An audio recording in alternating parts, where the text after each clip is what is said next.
सूर्य नारी के एक और भाग में आपका हार्दिक स्वागत है। मैं हूँ वानी और मैं हूँ रंजना। हमें बहुत खुशी है कि आप आज फिर से हमारे साथ हैं। चाहे आप काम पर जाते समय, रसोई में काम करते समय या सुबह की सैर करते समय हमारे इस कार्यक्रम को सुन रहे हैं, हमारा मानना है कि आज की चर्चा में चुनौती देने, प्रेरणा देने और शायद हमारे नजरिए को एक प्रभावशाली तरीके से बदलने की क्षमता है। जी हाँ, आज हम एक ऐसे विषय पर गहराई से चर्चा करने जा रहे हैं जो हम सभी को प्रभावित करता है, खासकर इस दुनिया में जिसमें हम अभी रह रहे हैं। हम इसे संशोधित जीवन बनाम विश्वास योग्य जीवन का नाम दे रहे हैं। काफी समय से हम इस विषय पर बातचीत करने के बारे में सोच रहे थे और हमारा मानना है कि यह आज के विश्वासियों के लिए बेहद महत्वपूर्ण और उपयोगी है। आप जानते हैं, हम शाब्दिक और आत्मिक रूप से फिल्टर या छना हुआ युग में जी रहे हैं। इससे आपका क्या मतलब है रंजना जी? स्क्रीन पर बस कुछ टैप हल्के से मारना करने से हमें अपने दिखने के तरीके, अपनी आवाज, यहाँ तक कि लोगों द्वारा हमारे जीवन को देखने के तरीके को भी बदल सकते हैं। सोशल मीडिया के दुनिया के सामने खुद का एक बेहतरीन रूप, बिल्कुल सही रूप प्रस्तुत करना कितना आसान बना दिया है। क्या आप सहमत नहीं हैं? मैं बिल्कुल सहमत हूँ आपसे इसमें रंजना जी। और यह सिर्फ सेल्फी और स्टेटस अपडेट तक ही सीमित नहीं है। ये संस्कृति हमारे आत्मिक जीवन में भी आ गई है।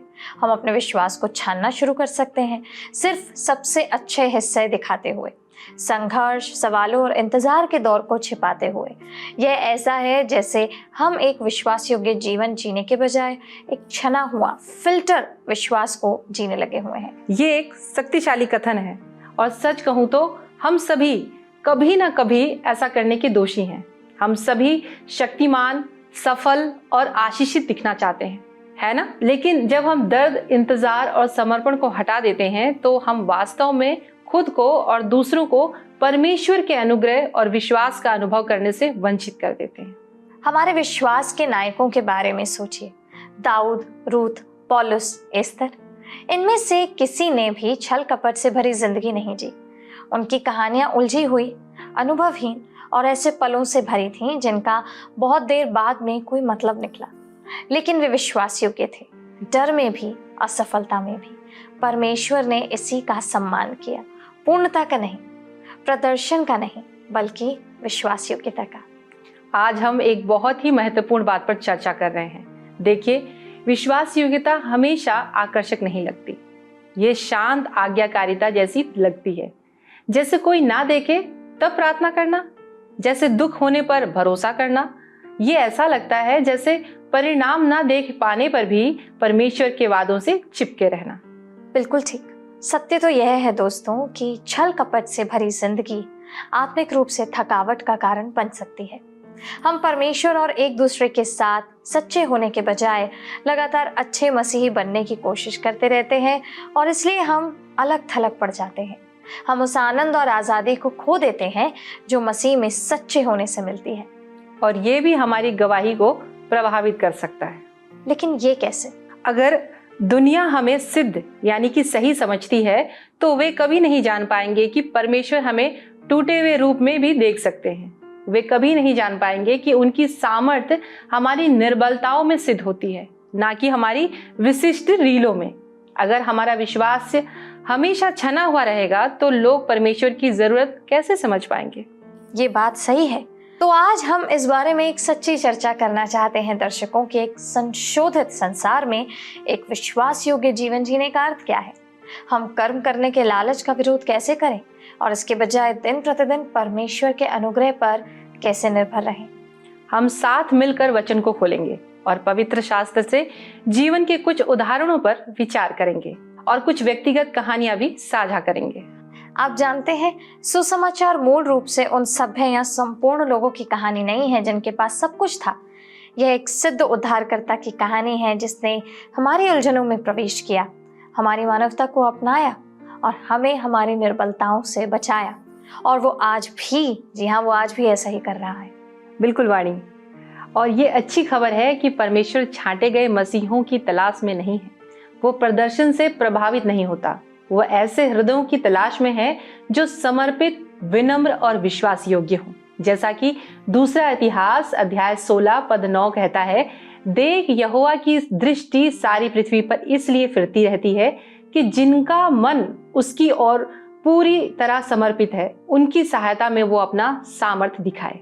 यह पद मुझे हर बार प्रोत्साहित करता है मित्रों, क्योंकि ये हमें याद दिलाता है कि परमेश्वर इंस्टाग्राम, फेसबुक, व्हाट्सएप स्टेटस नहीं देख रहा है या हमारे रविवार के सबसे अच्छे कामों पर ध्यान केंद्रित नहीं कर रहा है।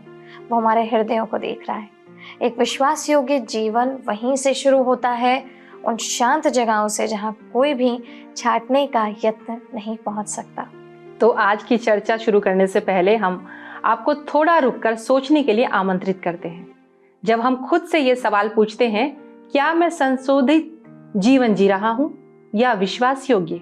क्या मुझे इस बात की ज्यादा चिंता है कि मैं दूसरों को कैसी दिखती हूं, या इस बात की जब कोई नहीं देख रहा होता है तो मैं परमेश्वर के साथ कैसे चलती हूँ? यह एक चुनौतीपूर्ण प्रश्न है, लेकिन यह मुक्तिदायक भी है।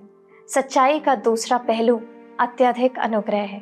कांट छांट या चयन के बजाय विश्वास योग्यता चुनने में बहुत आनंद है, और परमेश्वर के प्रति पूर्ण समर्पण से जीवन जीने में बहुत सामर्थ्य है।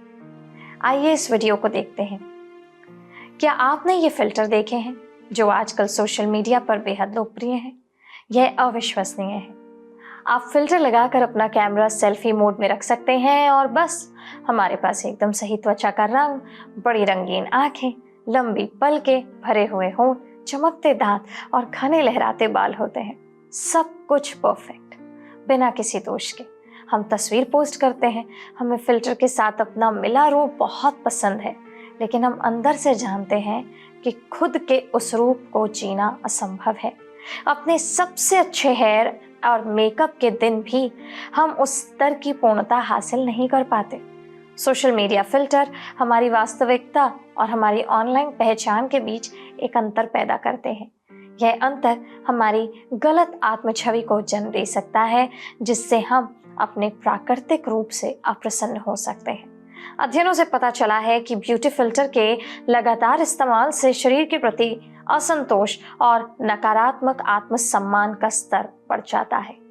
फिल्टर की कई तस्वीरों से प्रेरित लगातार तुलना चिंता और निराशा का कारण भी बन सकती है। क्या ये पहले सुना हुआ लग रहा है? एक आदर्श छवि प्रस्तुत करने की चाहत सामाजिक परिस्थितियों को लेकर चिंता का कारण बन सकती है, जहां उन्हें लगता है कि वे अपनी ऑनलाइन उपस्थिति के मानकों पर खरे नहीं उतर सकते। ये चिंता लोगों को दूसरों के साथ बातचीत करने से रोक सकती है, जिससे उनके मानसिक स्वास्थ्य और सामाजिक कौशल पर असर पड़ सकता है। सुनने में डरावना और बहुत परेशान करने वाला लगता है। जी हाँ, बिल्कुल। और सत्य यह है कि ये तब तक और भी बदतर होता जाएगा जब तक हम परमेश्वर की मदद से अपने जीवन के इस पहलू को नियंत्रित करना नहीं सीखते। बिल्कुल वाणी, मैंने इस शब्द का FOMO के बारे में सीखा। क्या आपने इसके बारे में सुना है? जी हाँ, मैंने सुना है रंजना जी। कुछ छूट जाने का डर, फोमो, होता है कि जब लोग सोशल मीडिया पर अपने दोस्तों या प्रभावशाली लोगों को फिल्टर की गई चमकदार जिंदगी की तस्वीरें दिखाते हैं, तो उन्हें भी वैसे ही आकर्षक जिंदगी दिखाने का दबाव महसूस होने लगता है।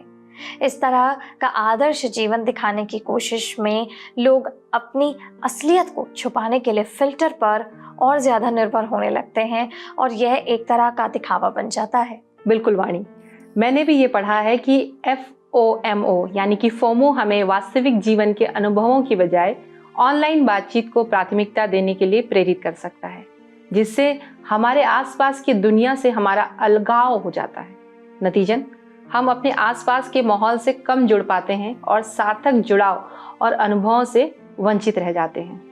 तो मैं आज जो सवाल पूछना चाहती हूँ आप सभी दर्शकों से, वो ये है कि क्या हो अगर कोई ऐसा फिल्टर हो जिसे हम अपने दिल पर लगा सकें।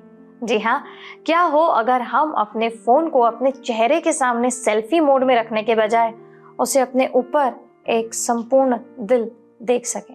देखिए, परमेश्वर का वचन हमें जीवन का कोई फिल्टर किया हुआ संस्करण नहीं देता। जब हम उसे खोलते हैं और कहानियां पढ़ते हैं तो हमें बिना फिल्टर की वास्तविकता दिखाई देती है। बाइबल हमें लोगों के वास्तविक, दोषपूर्ण, कठोर, यहाँ तक कि घृणित और आघात करने वाले कार्यों को देखने की अनुमति देती है। बिल्कुल सही। और यह सिर्फ बुरे कामों और बुरे लोगों का ही नहीं, बल्कि उन लोगों का भी वर्णन करती है जिन्हें परमेश्वर के लोग बनने के लिए चुना गया था। कुछ कहानियां अपनी वास्तविकता से हमें चकित कर देंगी। वे छल कपट, चोट, क्रोध की बात करती हैं और ये सब बिना किसी फिल्टर के बताया गया। लेकिन वहीं हम परमेश्वर को इन लोगों तक पहुंचते, उन्हें प्रेरित करते, प्रेम करते और बचाते हुए भी देखते हैं जैसे वे हैं। क्या ये एक ही समय में अद्भुत और सुंदर नहीं है? बिल्कुल है। यह रोमियो 5:8 पद की याद दिलाता है, परंतु परमेश्वर हम पर अपनी प्रेम की भलाई इस रीति से प्रकट करता है कि जब हम पापी ही थे तभी मसीह हमारे लिए मरा। जब हम सचमुच इसके बारे में सोचते हैं तो यह आश्चर्यजनक है। हमारे जीवन के बारे में क्या परमेश्वर निश्चित रूप से हमें यहाँ आकर हमें अपने जीवन को ठीक करने के लिए कोई फिल्टर नहीं देता। इसके बजाय वो हमें अपने फिल्टर को ठीक करने के लिए एक जीवन देता है, और वो फिल्टर उसका जीवन और उसका वचन है।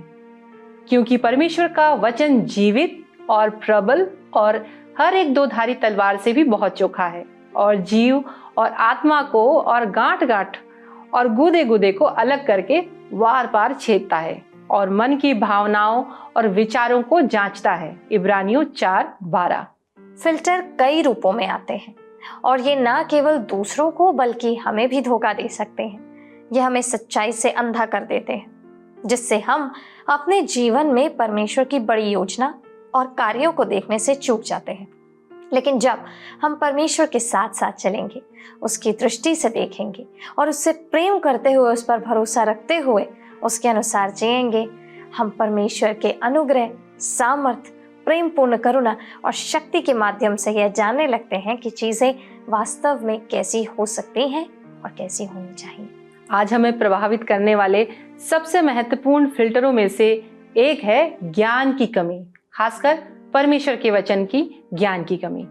इस फिल्टर ने यीशु के समय में इज़राइल के लोगों को प्रभावित किया। वे एक मसीहा के लिए तरसते थे, लेकिन राजनीतिक स्वतंत्रता और सांसारिक गौरव की अपनी इच्छाओं के माध्यम से अपनी अपेक्षाओं को फिल्टर करते थे। परिणाम स्वरूप वे इतिहास के सबसे महान क्षण यीशु मसीह के आगमन से चूक गए। जी हाँ, ज्ञान का यही अभाव अक्सर हमें गलत निर्णय लेने, आशीषों को नजरअंदाज करने और अपने जीवन के लिए परमेश्वर के उद्देश्य को गलत समझने के लिए प्रेरित करता है। होशे 4:6 कहता है, मेरे ज्ञान के ना होने से मेरी प्रजा नाश हो गई। जब हम परमेश्वर के ज्ञान को अस्वीकार करते हैं तो हम ना केवल उसकी योजनाओं से चूक जाते हैं, बल्कि स्वयं को अनावश्यक संघर्षों के लिए भी तैयार कर लेते हैं। लूका 1 में जकरिया की एक रोचक कहानी है जो इस बारे में चर्चा करती है। एक धर्मी व्यक्ति और एक याजक होने के नाते जकरिया को अपने पुत्र यूहन्ना बपतिस्मा देने वाले के जन्म के बारे में स्वर्गदूत जिब्राइल के संदेश को पहचानना चाहिए था, जो मसीहा के लिए मार्ग तैयार करेगा। अपनी विश्वास योग्यता के बावजूद जकरिया ने संदेह किया, क्योंकि उसने परमेश्वर के चमत्कारी वादे को अपनी मानवीय समझ और सीमाओं के माध्यम से परखा। इज़राइल के लोग भी इस अंधेपन के भागीदार थे। हालांकि उनके पास यशाया और मलाकी की भविष्यवाणियां थी, फिर भी वे परमेश्वर की योजना की पूर्ति को देखने में असफल रहे। उन्होंने शास्त्रों और उनके सामने मौजूद वास्तविकता के बीच संबंध ही नहीं जोड़ा। आज कौन से फिल्टर हमारी वास्तविकता को बिगाड़ रहे हैं? क्या हम ध्यान भटकाने, घमंड करने या गलत प्राथमिकताओं के कारण परमेश्वर के सत्य को छांट रहे हैं या फिल्टर कर रहे हैं? कल्पना कीजिए, अगर हम परमेश्वर के वचन के ज्ञान को पूरी तरह से अपना लें, उसे अपने निर्णयों का मार्गदर्शन करने दें और परमेश्वर की आशीषों के लिए अपनी आंखें खोलने दें, तो हमारे जीवन में कितना बदलाव आएगा। जैसा कि यीशु ने मत्ती 11:15 में कहा, जिसके कान हो वो सुन ले। चुनौती स्पष्ट है, परमेश्वर के सत्य को समझिए और वास्तविकता को रोकने वाले फिल्टर हटा दीजिए। लेकिन हम अपना असली रूप दिखाने में क्यों डरते हैं? यहाँ पर रंजना जी, मेरा मानना यह है कि इसकी असली वजह यह है कि हम अक्सर तुलना के खतरनाक खेल में फंस जाते हैं, कंपैरिजन जिसे हम बोलते हैं, और 99.9% हम जिससे अपनी तुलना करते हैं वास्तविकता होती ही नहीं है। बिल्कुल वाणी, मैं आपसे सहमत हूँ। हम अपनी वास्तविक छवि की तुलना पत्रिका के कवर, टीवी शो, मंच या सोशल मीडिया पोस्ट पर दिखने वाली तस्वीरों से करते हैं, जो सभी नकली होती हैं, सजाई संवारी जाती हैं, स्प्रे की जाती हैं, हाईलाइट की जाती हैं और एकदम सही एंगल से दिखाई जाती हैं। और शायद इसे सही करने में लगभग 6 बार कोशिशें करनी पड़ी होंगी। हम सचमुच अपनी तुलना ऐसे लोगों से कर रहे हैं जो हैं ही नहीं। फिर हम जिम में कठोर परिश्रम करते हैं और अपने जीवन को जोखिम में डाल देते हैं। मेकअप काउंटर पर अपने बैंक खाते खाली कर देते हैं और खुद को साधारण खुशियों से वंचित कर लेते हैं। और ये सब किसी और के चेहरे और शरीर की तरह बने रहने के नाम पर, जो वास्तविक नहीं है। मुझे गलत मत समझिएगा आप भी और वो तमाम महिलाएं, मेरे मित्र जो आज हमें बहनें देख रही हैं। हमें स्वस्थ रहना चाहिए और सुंदर महसूस करना चाहिए। अगर जिम जाने से हम स्वस्थ महसूस करते हैं तो ज़रूर जाइए।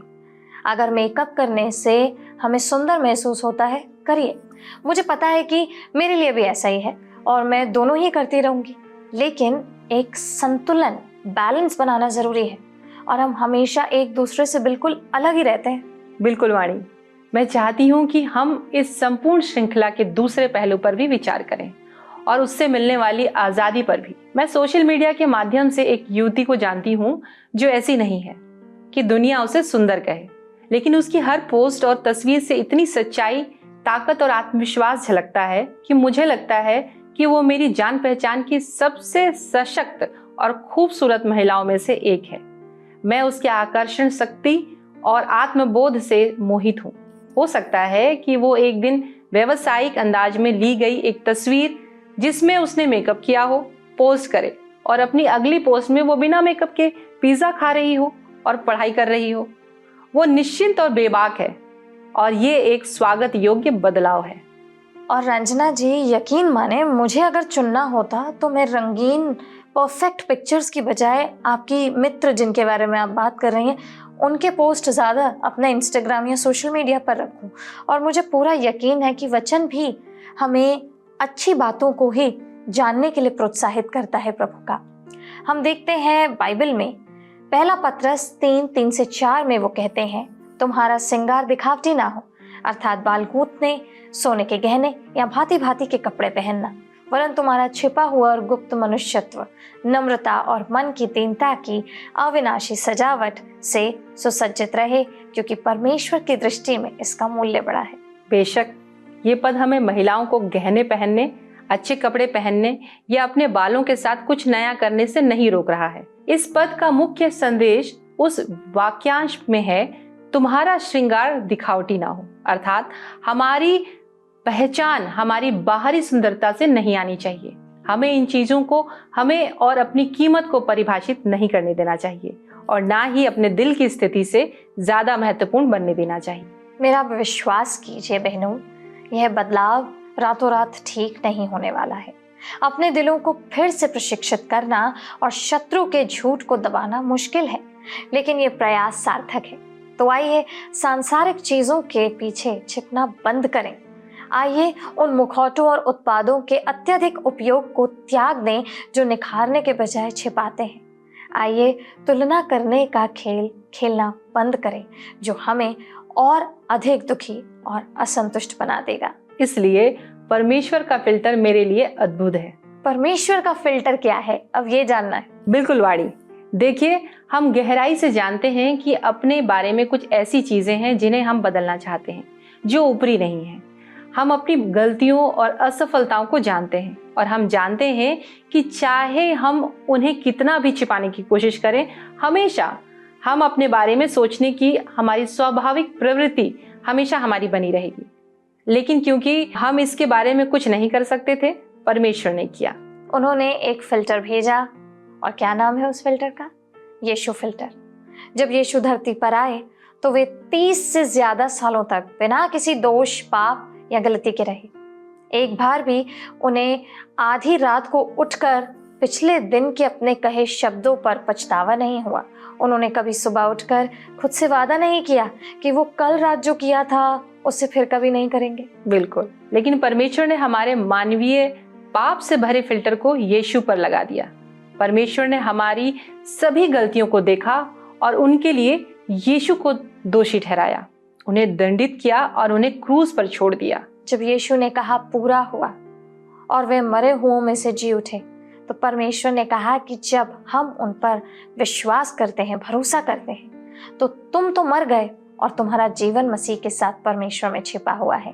कुलोसियों 3:3। इसका अर्थ जानते हैं कि क्या है? इसका अर्थ है कि परमेश्वर हमें यीशु फिल्टर देता है। जब परमेश्वर हमें देखता है तो वह देखता है कि हमारा पाप दूर हो गया है, उसके साथ हमारा रिश्ता फिर से बहाल हो गया है। हम सुंदर और अनमोल हैं, हम एक नई सृष्टि हैं, हम उसके साथ शांति में हैं, हम पवित्र हैं, हमसे प्रेम किया जाता है, हम उसके हाथों में बने हुए हैं, हम उसकी रचना हैं, अपने आसपास के लोगों को आशीष देने और उस महिमा देने के लिए बनाए गए हैं। यही एकमात्र फिल्टर है दर्शकों, जिसकी हमें वास्तव में आवश्यकता है। अच्छा बहनों, आज हमारी इतनी सार्थक बातचीत हुई है। मुझे लगता है कि ये स्पष्ट है कि ये मुद्दा केवल तकनीकी या सोशल मीडिया का नहीं है, मूलतः यह एक हृदय का मुद्दा है ना वाणी? बिल्कुल ठीक रंजना जी। वास्तविक जीवन जीने और अवास्तविक फिल्टर किए गए जीवन के बीच की लड़ाई वास्तव में सत्य और प्रदर्शन के बीच की लड़ाई है। हम या तो मसीह में अपनी पहचान पाते हैं या संस्कृति में, और अगर हम सावधान नहीं हैं तो हमारे लिए उस फिल्टर किए गए जीवन में फिसलना आसान है, जहां दिखावा सत्य से ज्यादा महत्वपूर्ण हो जाता है। इसलिए हमें सुसमाचार की ओर वापस आते रहना चाहिए। मसीह का क्रूस हमें न केवल बचाता है बल्कि हमें आधार भी देता है। हमें दिखावा करने की जरूरत नहीं है, क्योंकि यीशु हमारे उस स्वरूप के लिए नहीं मरे जो सिद्ध था, वो हमारे असली टूटे फूटे अस्त व्यस्त रूप के लिए मरे। हमें परमेश्वर के सामने और दूसरों के साथ भी सच्चा होना चाहिए। मसीहों के रूप में हमें ज्योति में चलने के लिए बुलाया गया है। पहला यूहन्ना 1:7 कहता है, पर यदि जैसा वे ज्योति में है वैसे ही हम भी ज्योति में चले तो एक दूसरे से सहभागिता रखते हैं। इसी तरह समुदाय स्थायी और जीवनदायी बनता है। हाँ, और ज्योति में चलने का अर्थ है कि हम छिपना बंद कर दें। इसका मतलब ये नहीं कि हम ऑनलाइन सब कुछ उजागर कर दें, बल्कि इसका मतलब ये है कि हम ये दिखावा करना बंद कर दें और सब कुछ ठीक है, जबकि ऐसा नहीं है। परमेश्वर उस चीज को ठीक नहीं कर सकता जिसे हम प्रकट नहीं करना चाहते, और जब हम ईमानदार होते हैं तो दूसरों को भी ईमानदार होने की अनुमति। बिल्कुल सही कहा आपने। और मुझे लगता है कि हमें कृतज्ञता, आभार और संतोष का भी अभ्यास करना चाहिए। फिल्टर किया हुआ जीवन तुलना से पोषित होता है, लेकिन वास्तविक जीवन कृतज्ञता से बढ़ता है। फिलिपियों 4 हमें याद दिलाता है कि जो सत्य, नेक और मनभावन है उस पर ध्यान केंद्रित करिए। जब हमारा मन सत्य पर केंद्रित होता है तो हम भ्रमों का पीछा करना बंद कर देते हैं। पवित्र शास्त्र पढ़ने में, प्रार्थना करने में और डायरी लिखने में समय बिताना हमारा एक अभिन्न अंग बन जाना चाहिए। ये आदतें हमारे हृदय को वास्तविकता की ओर ले जाने में मदद करेंगी। लेकिन हम एक अवास्तविक संसार में वास्तविक जीवन जीने का विकल्प चुन सकते हैं। बिल्कुल ठीक। सच्चा जीवन जीना मतलब यह नहीं है कि हम जोर से बोलें, नाटक करें या ध्यान आकर्षित करने की कोशिश करें। यह तो एक शांत और ईमानदार जीवन जीने के बारे में है। यह इस तरह जीने के बारे में है कि अकेले में भी हमारा हृदय परमेश्वर का सम्मान करता रहे। आत्मा के फल प्रेम, आनंद, शांति, धीरज, कृपा, भलाई, ये सब तब आते हैं जब हम परमेश्वर के प्रति समर्पित जीवन जीते हैं। तो जब हम समापन की ओर बढ़ रहे हैं तो ये है आमंत्रण। आइए हम ऐसे लोग बने जो पूर्णता के पीछे नहीं बल्कि परमेश्वर के उपस्थिति के पीछे दौड़ें। सच, जब हम परमेश्वर की आत्मा और उपस्थिति से परिपूर्ण होते हैं तो हमें किसी भी फिल्टर की जरूरत नहीं होती। आइए सच्चाई, विनम्रता और उद्देश्य के साथ जीवन को जीते हैं और भरोसा रखिए कि परमेश्वर हमारी सच्ची कहानियों का उपयोग अपनी सच्ची महिमा के लिए करेंगे। आज हमारे साथ जुड़ने के लिए आपका धन्यवाद। आइए याद रखें कि परमेश्वर हमसे वैसे ही प्यार करते हैं जैसे हम हैं, वैसे नहीं जैसा हम दिखते हैं। आइए साथ मिलकर सच्चाई को चुनते रहें। अगली बार तक आज के लिए हम आपसे विदा लेते हैं और अगले सप्ताह आपसे फिर से मुलाकात होगी, इसी वक्त इसी जगह। प्रभु आपको आशीषित करे, और यदि आप किसी विषय पर प्रार्थना या परामर्श चाहते हैं तो स्क्रीन पर आ रहे नंबर पर हमें कॉल जरूर कीजिएगा। हमारे प्रतिनिधि आपकी सहायता अवश्य करेंगे। और इस प्रसारण को अगर पुनः देखना चाहते हैं या किसी के साथ शेयर करना चाहते हैं तो हमारे YouTube channel word resounds today Hindi पर भी ये उपलब्ध है। आप इसे पुनः देख सकते हैं, शेयर कर सकते हैं।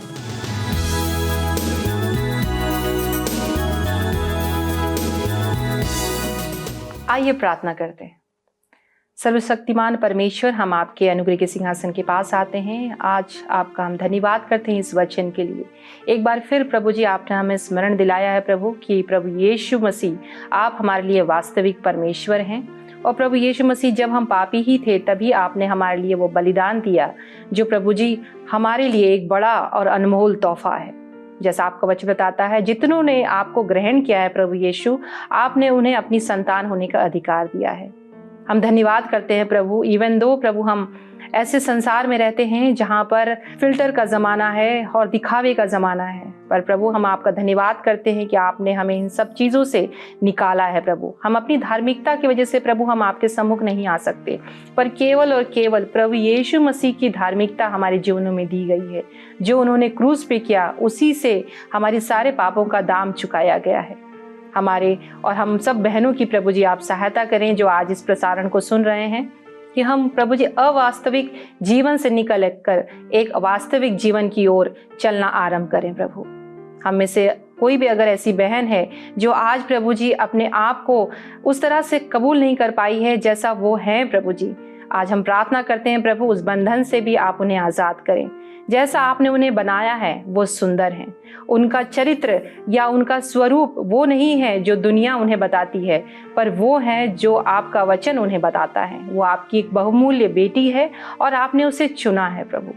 होने दें पिता परमेश्वर, आज जितनी भी बहनें इस प्रसारण को सुन रही हैं, आप उन्हें आशीषित करें, अनुग्रह दें प्रभु की पवित्र आत्मा आपसे प्रभु जी वो आपके वचनों को समझ सकें प्रभु जी, आपके वचन की गहराई में आप उन्हें ले चलें।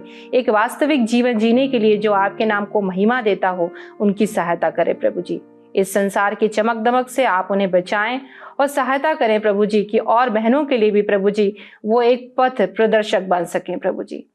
एक बार फिर से सब बहनों को और सुनने वालों को प्रभु हम आपके हाथों में सौंप देते हैं। यीशु मसीह के नाम से इस प्रार्थना को मांग लेते हैं, सुनकर दया से ग्रहण करें। आमीन।